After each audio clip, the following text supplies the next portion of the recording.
pagi semuanya kelas 4. Apa kabar kalian pagi hari ini? Oke, yang pastinya harus tetap semangat ya. Oke, kelas 4 pagi hari ini kita akan memulai pembelajaran kita. Berjumpa lagi di channel Ibu ya, yang pastinya. Oke, kelas 4, sebelum kita memulai akan pembelajaran kita pagi hari ini, ya seperti biasanya kita berdoa dulu ya. Oke, semuanya ambil sikap doa, kita berdoa. Dalam nama Bapa dan Putra dan Roh Kudus, amin.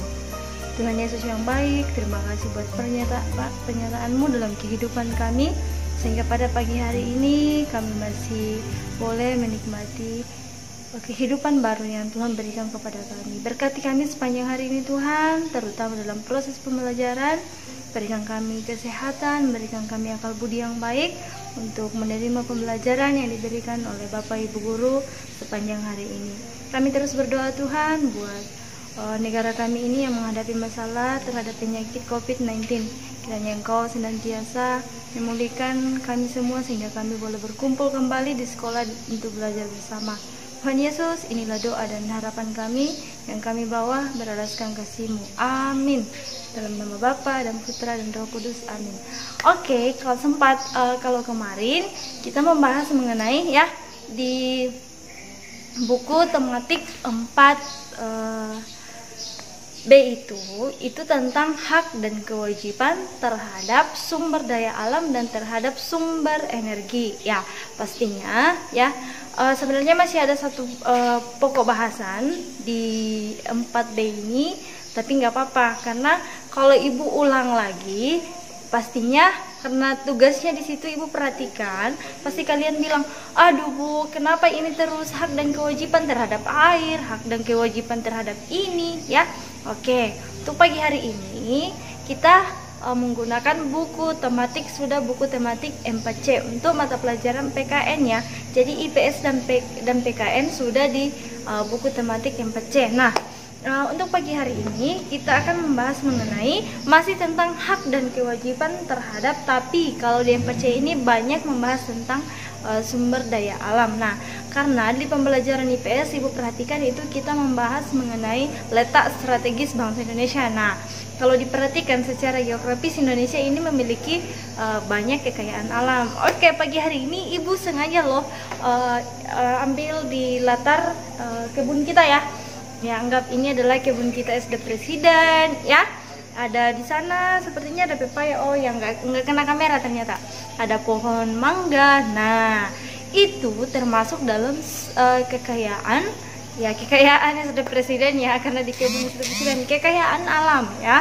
Nah, namun sebelumnya pasti kalian sudah tahu karena di pembahasan 4B awal kita sudah membahas mengenai sumber daya alam. Nah, pagi hari ini kita masih membahas mengenai coba buka bukunya, buku tematik. Ibu tadi sudah jelaskan bahwa di buku tematik 4C halaman 10 itu tentang menjelaskan hak dan kewajiban terhadap sumber daya alam. Nah, kelas 4 Ibu pertegas lagi ya, hak dan kewajiban itu Ibu katakan bahwa harus seimbang ya. Hak dan kewajiban itu berhak kita dapatkan setelah kita melakukan kewajiban ya. Jadi yang pertama dilakukan adalah kewajiban kita, sama halnya di sekolah ya. Kemarin kalian sudah mendapatkan hak kalian itu mendapat nilai. Nah, yang kalian harus lakukan dulu adalah kewajiban kalian sebagai siswa. Kewajiban kalian apa? Belajar tentunya untuk mendapatkan nilai yang bagus, ya kan? Oke, setiap siswa berhak mendapatkan nilai. Nah, kewajiban kamu apa? Pastinya belajar. Oke, seperti itu. Nah, oke, persiapkan buku kalian itu tentang hak dan kewajiban terhadap sumber daya alam ya. Hak itu adalah sesuatu yang harus kita dapatkan. Kemudian kewajiban sesuatu yang harus kita lakukan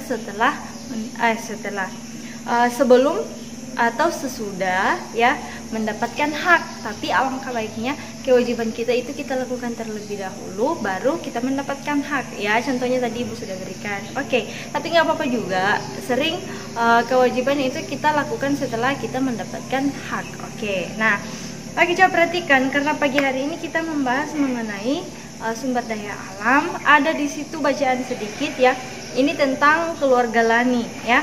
Keluarga Lani selalu bermakan bersama. Nah, pada saat mengambil makanan, adik Lani selalu menginginkan nasi yang banyak ya. Namun ia bisa mengira-ngira banyak makanan yang mampu ia makan, sehingga sering tidak habis. Ibu selalu mengingatkan adik Lani agar mengambil makanan secukupnya. Jika kurang, ia bisa mengambil lagi. Akan tetapi adik Lani tetap saja mengambil makanan dalam jumlah banyak. Ia berjanji akan menghabiskannya. Nah, ini adalah contoh singkat ya. Keluarga Lani katanya selalu makan bersama. Nah, di sini ada adik Lani. Adik Lani ini selalu menginginkan nasi banyak ya. Dia nggak mau kalau nasinya tidak banyak. Padahal ibunya ini selalu mengingatkan ambil saja secukupnya, nanti ditambah kalau masih mau, daripada nanti tidak habis di piring itu mubazir, ya kan? Oke, itu adalah contoh Ibu Lani ini mengingatkan kepada adik Lani, itu adalah contoh kewajiban ibu terhadap anak, ya kan? Nah, coba perhatikan. Kemudian di sini kita menghemat.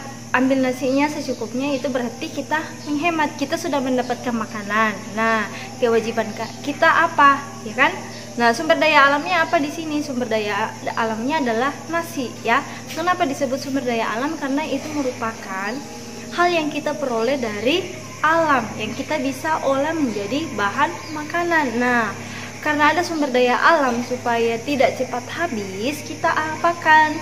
Kita harus selalu menghemat, meskipun padi atau yang sudah diolah menjadi nasi ini itu dapat diperbaharui, tapi alangkah baiknya kalau kita juga ikut menghemat ya, ikut menjaganya. Oke.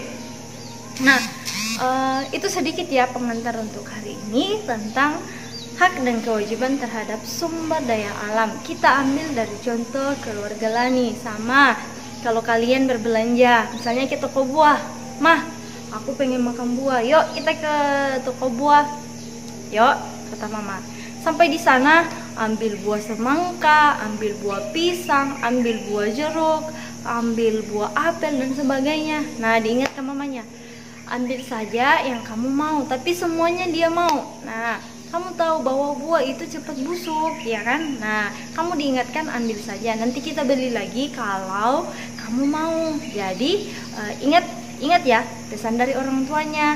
Karena kalau kamu diberikan pesan atau diingatkan oleh orang tua, itu tidak salah, ya. Itu adalah salah satu contoh bagaimana kamu belajar hemat dalam kehidupan sehari-hari. Nah, itu adalah salah satu kewajiban kita terhadap lingkungan kita, khususnya terhadap sumber daya alam, ya. Jadi coba diperhatikan, ada banyak hal ya, ada banyak contoh dalam kehidupan sehari-hari yang mungkin sering kita lalaikan ya. Ibu juga kok sering lalai ya, tapi itulah. Nah, mari dari sekarang kita selalu belajar ya, selalu belajar bagaimana kewajiban kita setelah kita mendapatkan hak. Nah, terkhusus untuk sumber daya alam ya. Mari kita jaga lingkungan kita agar tetap memberikan hal yang terbaik buat kita. Misalnya di lingkungan sekolah, hak kita mendapatkan lingkungan yang bersih. Nah, bagaimana kewajiban kita supaya kita mendapatkan hak itu, ya kan? Berarti kita seluruh lingkungan sekolah, seluruh warga sekolah harus ikut membersihkan lingkungan kita. Contohnya itu ya, tentang hak dan kewajiban. Kalian sudah tahu apa itu hak, kalian sudah tahu apa itu kewajiban. Oke, kelas 4 mungkin itu saja ya penjelasan dari Ibu untuk pagi hari ini. Mohon maaf ya kalau PKN ini memang banyak ceramah ya, karena itu mengingatkan tentang sikap-sikap. Nah, tapi nggak apa-apa, yang penting kalian bisa paham dan mengerti. Nah, kalau sempat coba perhatikan, Ibu akan kasih tugas sama kalian ya. Tugasnya bacalah pertanyaan berikut, ada di halaman 10 ya. Halaman 10 itu tentang bagaimana kamu memberikan pendapat tentang bacaan yang tadi ya. Baca sekali lagi, kemudian kamu berikan pendapatmu. Nah, apa pendapat kamu ya? Jelaskan sendiri. Bagaimana menurutmu kebiasaan adik Lani, kemudian apa usaha yang dilakukan keluarga Lani untuk mengingatkan adik Lani. Siapa saja yang telah dirugikan dengan sikap adik Lani? Oke. Ketika keluarga Lani makan, apakah mereka mendapatkan haknya? Berikan alasannya. Kalau kamu katakan ya mendapatkan hak, berikan alasan apa? Ketika kamu bilang tidak, berikan alasannya. Oke? Nomor 5, ketika adik tidak menghabiskan makanan, apa ia sudah melakukan kewajibannya? Nah, ketika adik tidak menghabiskan makanannya, apakah ia sudah menjelaskan kewajibannya? Nah, kelas 4 di sini diminta adalah pendapat kamu. Apa pendapat kamu ya? Oke, silakan berkomentar terhadap artikel ini dan dikerjakan di buku tugasnya ya, yang pastinya nanti dikumpulkan sama ibu. Oke, kelas 4 sekian dari ibu untuk hari ini. Semoga kalian tetap semangat mengerjakan tugasnya di rumah dengan nilai-nilainya yang kemarin diperhatikan ya. Semakin kamu rajin mengumpulkan tugas, semakin baik pula nilai kamu, karena itu adalah hak kamu mendapatkan nilai. Tapi ingat, lakukanlah kewajibanmu. Oke, sekian dari ibu untuk pagi hari ini. Ibu ucapkan selamat pagi. Sampai jumpa di channel pembelajaran berikutnya.